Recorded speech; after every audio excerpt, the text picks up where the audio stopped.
दोस्तों, आज एक बड़ी अपडेट के साथ आप सबों के बीच में आया हूँ। नियोजित शिक्षकों के बारे में बार बार कैबिनेट की बैठक जो होती है, इसको लेकर के हर बार निराशा ही हाथ लगती है। इस बार 26 दिसंबर मंगलवार को जो है वह नियोजित शिक्षकों के बारे में भाग्य का फैसला क्या होगा, यह तो आने वाला समय बताएगा। लेकिन दोस्तों, मैं आपको बता दूं कि 26 दिसंबर को कैबिनेट की अंतिम बैठक होगी। सबसे बड़ी प्रबल संभावना इसलिए भी बनती है क्योंकि माननीय अपर मुख्य सचिव श्री के पाठक जी ने जो अभी डाइट में एक बहुत बड़ी जो है बात कहा है उन्होंने कि बहुत शीघ्र नियोजित शिक्षकों को राज्यकर्मी का दर्जा मिलेगा। एक शिक्षक के प्रश्न के उत्तर में उन्होंने इन सभी बातों को कहा है। इससे पूर्व माननीय के पाठक जी ने डाइट इत्यादि कई संस्था का दौरा किया, शिक्षकों से मिलते थे, लेकिन यह पहली बार है जब इन्होंने इतनी बड़ी अपडेट लोगों के बीच, शिक्षकों के बीच दिया है। जो बातें हैं वह सक्षमता परीक्षा की, तो सक्षमता परीक्षा होगी, यह तय है।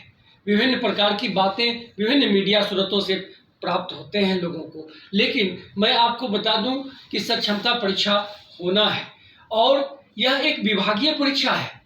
यह विभागीय परीक्षा जो मामूली सी परीक्षा माननीय मुख्यमंत्री जी के द्वारा 2 नवंबर को कहा गया है, यदि बीएसईबी के द्वारा होती है तो आप सभी ज्ञात हैं कि बीएसईबी कितनी फास्ट कार्यों को कर रही है, कितनी गति से कार्यों को कर रही है और बीएसईबी एग्जामिनेशन लेगी तो मानकर चलिए 15 दिनों के अंदर रिजल्ट संभावित है कि वह दे देगी। वह इसके अलावा मैं बात करूं नियोजित शिक्षकों के बारे में तो मंगलवार को यदि मैं इसलिए ये बातें जो कहा हूँ, पूर्व में भी हमने कहा है कि बार बार जो है हर मंगलवार को कैबिनेट की बैठक होती है और शिक्षकों को एक आशा सी जगी रहती है कि इस बार इस कैबिनेट में नियोजित शिक्षकों को राज्यकर्मी का दर्जा संबंधित प्रस्ताव अध्यादेश जो है कैबिनेट से पारित हो जाएगा, लेकिन निराशा हाथ लगती है। इसके बावजूद इस बार माननीय पाठक सर का एक स्टेटमेंट और महागठबंधन सरकार की एक बड़े प्रवक्ता के द्वारा जो कहा गया है कि पुराने साल में ही नियोजित शिक्षकों को राज्यकर्मी का दर्जा मिल जाएगा और नए वर्ष हैप्पी न्यू ईयर के रूप में एक बड़े सेलिब्रेशन के रूप में नियोजित शिक्षक मनाएंगे। इसके बाद मैं आपको बता दूं बीएसईबी से संबंधित तो बहुत तीव्र गति से उसके परिणाम भी 15 दिनों के अंदर आ जाएंगे। फरवरी मार्च में जो है वह आपको आचार संहिता लागू हो जाएगी। यूँ तो लोकसभा की चुनाव अप्रैल के आसपास होती है और इसमें पूरी संभावना बन रही है इस कैबिनेट में यदि नियोजित शिक्षकों के राज्यकर्मी का दर्जा प्राप्त होता है, अध्यादेश पारित होता है, तो इसके बाद मानकर चलिए आपको फरवरी तक सारी प्रक्रियाएं पूरी कर ली जाएगी, तदुपरांत नियोजित शिक्षक राज्यकर्मी बन जाएंगे। इसके अलावा मैं आपको बता दूं कि बाल्यावस्था की समझ, ये एक मैं आपको पूर्व से ही कोर्स की तैयारी की शुरुआत कर चुका हूँ।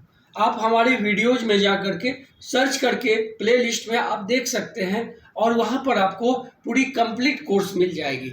इसमें बाल्यावस्था की समझ पार्ट 1 वीडियो हमने तैयार किया है, आप लोग इसमें जाकर के देखें और अगर ध्यान से आप उसको देखते हैं, निश्चित रूप से मेरा वादा है आप सबों को बहुत अच्छा लगेगा और आपकी तैयारी के लिए एक बेसिक नॉलेज जो है वह आप सबों के बीच बहुत मजबूती से आएगी। यह मेरा एक छोटा सा प्रयास है आप सबों तक पहुंचाने का।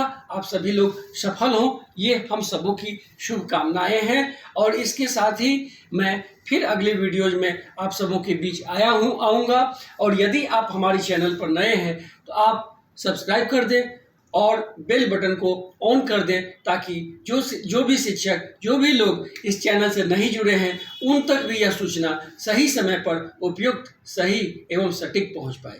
बहुत बहुत धन्यवाद।